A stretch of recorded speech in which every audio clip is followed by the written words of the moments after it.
Salam dostlar. Hazır biz mal bazardayız. Biroq mal bazarda bir qadam mal qo'ylar emas, bunday produktlar, meme jemişler dağı xillerli arzan ekan. Kiyim keçe, ötük, kalaç, ne gerek bolsa satып alsanızlar bo'ladi. Ondan sırtqari bunday bu жақта attın jabdықтары, барлық керектелі үшін нәрселер де бар.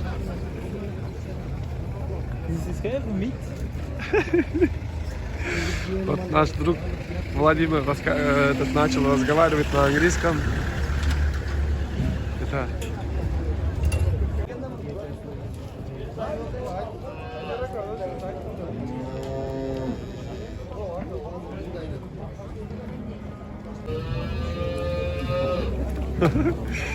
Sıyğan çıkışat.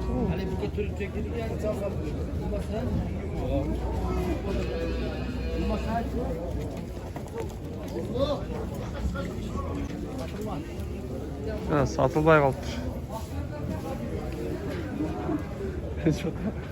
Oo, katta buqalar var.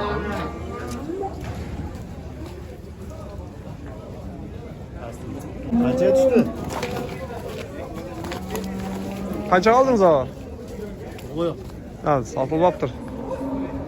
Eyleri qaytib olib ketibdir. Pazar 30 berdi mi? Gisar okşaydı gisar. Maaş değiştirdiler yok. Ondan.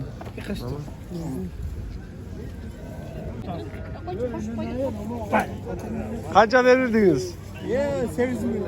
8.000'den. Kaçalı? Ya 8 milyon. Ha.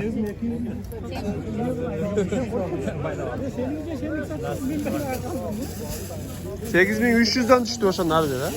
Ha bir ölse ha bol bol. Dolar bundan sevmişim. Ya ne oldu canım? 2022 yıl kötü. Bu yakın. Ben tarayayım bunu. Hazırsın hazır getir. Ne böyle değil mi sana? Özün çık. Kulak var mı?